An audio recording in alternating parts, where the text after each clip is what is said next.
So, what if I told you that the blueprint for a modern rock star, the huge tours, the solo shows, the crazy fame, wasn't invented in the last 50 years? What if it was created over 200 years ago? Well, today we're going to meet the 19th century superstar who literally wrote the rulebook. All right, think about it for a sec. When I say music icon, who pops into your head? Maybe Taylor Swift selling out massive stadiums? Or Beyoncé, who pretty much changes the culture with every album? We're talking about someone with that level of talent and that kind of game-changing influence. Well, the person we are talking about was doing all of that, but over 200 years ago. So yeah, forget everything you think you know about classical music. Let's meet the original game changer.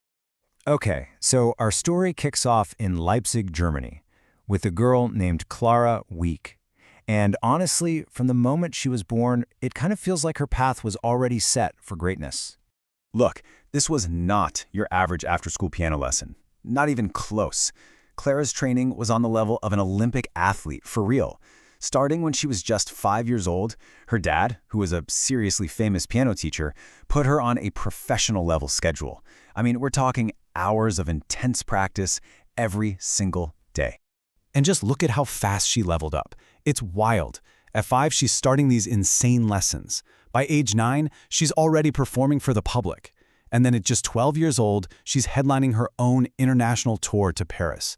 That's basically like going from unboxing a new video game to competing in a global esports tournament in just a few short years. So just try to imagine you're 12 and you're heading to Paris, which was like the absolute center of the arts world back then, to prove you're the real deal. No pressure, right? But yeah, that is exactly what Clara did. And you have to understand, touring back then was brutal. I mean, forget a comfy tour bus with Wi-Fi and snacks. We are talking weeks stuck in a horse-drawn carriage on these awful roads. It was a total logistical nightmare compared to just, hopping on a plane today with your GPS and crew. But on stage, she had a secret weapon, a total power move. She played this incredibly difficult music completely from memory. Now, that might sound normal to us today, but it was totally new back then. Pretty much everyone else used sheet music. So she would get up there and just completely stun the audience. It was like watching a gamer beat the final boss level blindfolded. No one had ever seen anything like it. But, her life wasn't just some simple success story. Behind all the music and the fame, things were getting really complicated really fast. So she fell in love with another composer, this guy, Robert Schumann. The problem? Her dad was completely against it. He just didn't think Robert was a good financial bet, I guess. It got so bad that Clara and Robert had to literally take her own father to court just to get permission to marry. Can you imagine that drama? And on top of her super demanding career, her husband's own serious struggles with mental health, and all that family drama, they had 8 kids. 8. Just think about that for a second. Her daily grind was absolutely insane. She was a world-famous pianist and the main person bringing in the money for the family. She was a mom to 8 kids. She ran the entire household. And on top of all that, she was promoting her husband's music to build his career. It was just a non-stop hustle. But Clara's influence went way beyond just being a fantastic player. See, she didn't just master the game. She completely changed the rules for everyone who came after her. Okay, check this out. She basically invented the modern solo concert. Before her, concerts were more like a variety show with a whole bunch of different acts. Clara made it all about one performer, all night long. No opening acts needed. That playing from memory thing, her total flex, yeah, that became the new industry standard. And she insisted on playing music exactly how the composer wrote it. No more flashy, unauthorized remixes. The focus was 100% on the art itself. She was also a massive influencer. At a time when everyone just wanted that flashy, show-offy music, she used her fame to make serious, older composers like Bach and Beethoven cool again.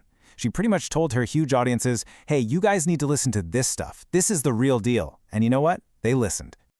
So, why does any of this matter today? Right? Why should you care about a pianist from the 1800s? Well, because her influence is still everywhere in the music world today, and her impact was just huge. And on top of being this rock star performer, she was also an incredible composer. And that was a huge deal, because the attitude back then was basically that women couldn't, or at least shouldn't, write serious music. But her work, like her piano trio in G minor, is now seen as one of the best pieces of its kind from that entire century. And she never stopped. I mean, even in her 70s, she became a professor at a top music school in Frankfurt. And here's the kicker, she was the only woman on the faculty. She spent her later years training the next generation of superstars, passing on her incredible skills and her incredibly high standard. In the end, this is really her most important legacy. She completely shattered what people expected a woman in music could do. She proved you could be a virtuoso performer, a brilliant composer, and a serious intellectual force in the arts, all at the same time.